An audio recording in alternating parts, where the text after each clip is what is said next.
बोली मुझको मालूम हुआ जो स्वार्थ लखन तुम्हारा है, भाई को तुमको चाह नहीं मतबल कुछ और तुम्हारा है। जड़ जन जमीन ये तीनों ही जगड़ की जड़ कहलाती है, भाई को भाई का दुश्मन दुनिया में यही बनाती है। इस मर्म विदारक वाणी ने लक्ष्मण के उनमें घाव किया, दुख पाया लक्ष्मण ने भारी मन में अपने पछताव किया। नैनों ने नीर बहा लगने लगे, वह केवल खून जिगर का था, आंखों में होकर मुँह बहा जो जिगर कठिन पत्थर का था। लक्ष्मण के हालत को सीता जी के मन में अशोक छाए हैं, फिर कहा अगर सच कहते हो तो तुमको है दुचिता ही है।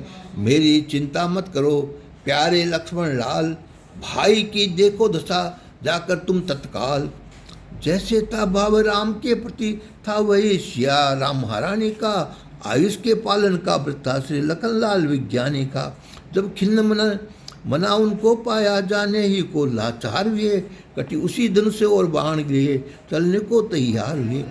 दिनकर बिन देवी वायु वरुण पक्षु पक्षी वृक्ष गुहा किए, ये नियम धर्म के जितने थे तन मन थे सब निर्वाह किए।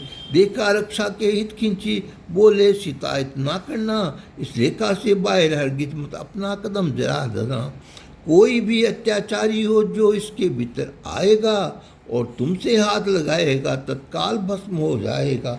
यह कहकर अतिशंकित मन में चिंता करके बलवीर चले, जिस ओर गए थे रघुकुलमणि उस ओर लखन मत धीरे चले। जब दूरी कुटी में से पहुँच गए तब रावण ने अवतार पाया, धार कर भेष भिखारी का उस कुटिया के सन्मुख आया। माता घाता आ गया पर्ण कुटी के पास, कहा मात पूरी करो सन्यासी की आस। दो कुछ भिक्षा भंडारे में समय क्षुधा से व्याकुल हूँ, भगवान तुम्हारा भला करे परसों से भूखा निर्जल हूँ। वे फल्ले आई महारानी रेखा के भीतर से बोली, साधु बाबा आगे बढ़े आओ, फल लो खा लो अपनी झोली। आगे जब बढ़ने लगा अग्नि का ताप, ज्वाला थी उस रेखा में समझटा चुपचाप। सोच दिल में ये रावण ने कैसी विचित्र ये माया है, ये तो प्रचंड ज्वाला ही का मानो ये कोट बनाया है। भीतर इसमें भूले से अगर होकर अनजान चला जाता, संदेह नहीं कुछ था चलकर सब तेरा जीव चला जाता।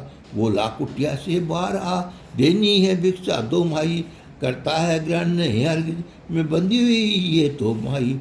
पर नाम हुआ जो होना था, सीता रावण के रथ में थी, बेबस रावण के बस में थी, व्याकुल लंका के पथ में थी। हा राम दया निधि हा लक्ष्मण हा अवदेश कहाँ हो तुम, निश्चल ले जाता है मुझको सुनिए नाथ जहाँ हो तुम। सुधि भेग मेरी लेना स्वामी, मैं पर्वत पर आधीन हुई, बिन देखे रूप सरोवर के व्याकुल जल बिन मीन हुई। गिद जटायु के पड़ा करनानित क्रदन कान, सीता के स्वर को लिया पक्षी ने पहचान। उठकर तत्काल गया नभ में और रावण के रथ पर पहुंचा, मानो शिकार उसका करने से बाज कबूतर पर पहुंचा। पहले तो सीता को रथ से पक्षी उतार कर ले आया, फिर रावण को समझाने को उसके रथ के आगे आया। समझाया विधि प्रकार मगर रावण कब उसकी सुनता था, आखिर दोनों में युद्ध एक रुई स्थित धुनता था। पक्षी ने आखिर पंखों से रावण को लहू लुहान किया, रावण ने अपने शस्त्रों से आघात किया हल्काहन किया। रावण ने कठिन कृपाण हनी जिससे बेघर पर धार हुआ। जब तब सीता को लेकर रावण अपने रथ पर असवार हुआ, पर कट जाने पर गिद्धराज भूमि पर नभ से आन गिरा। हा राम राम हा राम राम निकली मुख से हर जाम गिरा। जाति तीसरी जान की करती घोर विलाप, रावण बेटा था निकटे मोहन घार चुपचाप। जब से इसके मुख गिर के ऊपर जा पहुंचा दस्कंदर का, जब सीता ने लखे वहाँ बंधन कुछ भूषण वस्त्र उधार फेंका। जब रावण का लंका पहुंचा पश्चिम रथ पहुंचा दिनकर का, दुर्भाग्य निशा से अस्त हुआ सद्भाग्य भानु दस्कंदर का। उस शोकवती के रहने को छाया मिल गई अशोकों में, नीचे वृक्षों के जा बैठी महारानी तीनों लोकों के।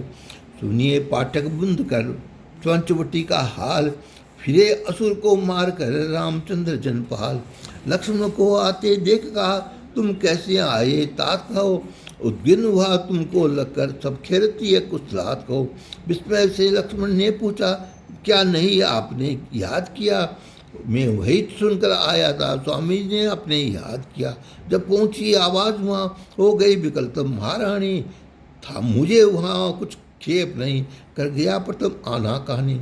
जब रुष्ट ही लाचार हुआ रक्षाबंधन कर आया, माता की दृश्य आयुष पाकर स्वामी की ओर सीधा रहा है।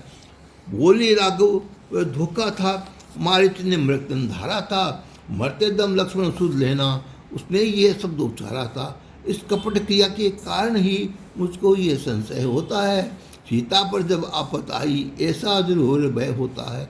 दोनों ही वन चल दिए पर्णकुटी को दहाय, मार्ग में असगुन रखे बहुत गए अकुलाल। जाकर देखा तो पर्णकुटी महारानी जिसे खाली थी, जब और उदासी आई थी शोकाकुल डाली डाली थी। साधारण नरक की भांति प्रभु करके विलाप विहरा तुर गए, तन की सुधी बुद्धि कुछ भूल गए, यद्यपि विज्ञानी चातुर थे। वन में जब फिरने लगे करते हुए विलाप, मिटने वाला था नहीं दिल का वह संताप। चलते चलते उस जगह गए अधमरा गिद्ध आप पड़ा जहाँ, श्री राम नाम का था विजय हुआ और रुधिर पड़ा था जहाँ तहाँ। आगाह सामने आ पहुंची वह मूर्त जिसका सुमिरन था, मरने के वक्त से निकलते का जिसका तन मन में चिंतन था। सदा भक्ति से शिशु का स्वामी को शीघ्र प्रणाम किया, बोला मैं रावण सफल हुआ जिस निबंजन का पूर्ण काम किया।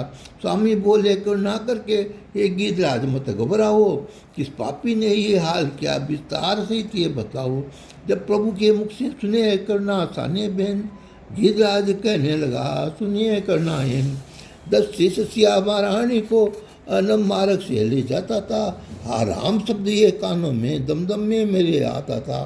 महारानी के स्वर को स्वामी अनुभव से मैं पहचान गया, कुछ घोर विपत्ति उन पर आई ये मन में अपने जान गया। मैंने ऐसा झपटा मारा से सीता को ले आया, फिर जाकर दुष्ट शासक को प्रणाम पाप का समझाया। था काल चक्र उसके ऊपर समझाने की परवाह न की, घायल भी उसको कर डाला उस पर भी उसने आहन की। फिर मेरा उस से युद्ध हुआ क्या कहूँ बहुत संग्राम हुआ, फिर उसने पर काट दिए फिर उड़ न सका ना काम हुआ। महारानी को फिर ले रावण दक्षिण दिशा को उठाया है, धन बल बदे में अंधा होकर उसने ये पाप कमाया है। दर्शन की ही का अभिलाषा ही से ये प्राण पे उड़ा नहीं था, इन चरणों से लगा हुआ विषयों से कुछ जुड़ा नहीं। बोले रघुवीर क्या करके कर देता हूँ तुमको चंगा, वह बोला इसकी इच्छा है नहीं हूँ दया दृष्टि का भिकमंगा। बोलो उससे भी भक्तराज में निश्चय ऋण तुम्हारा हूँ, देता अब तुमको परधाम अभिलाषा के अनुसारा हूँ।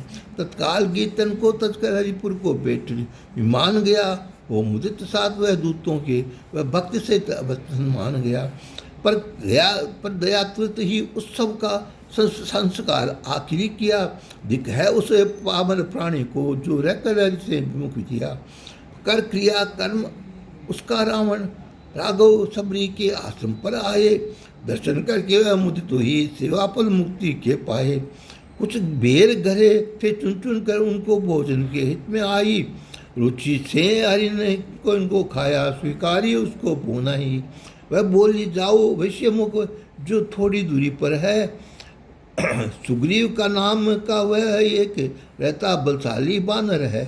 मैं आशा करती हूँ स्वामी वह कुछ उपाय बतलाएगा और यथा साध्य महारानी का वह पता लगा कर लाएगा।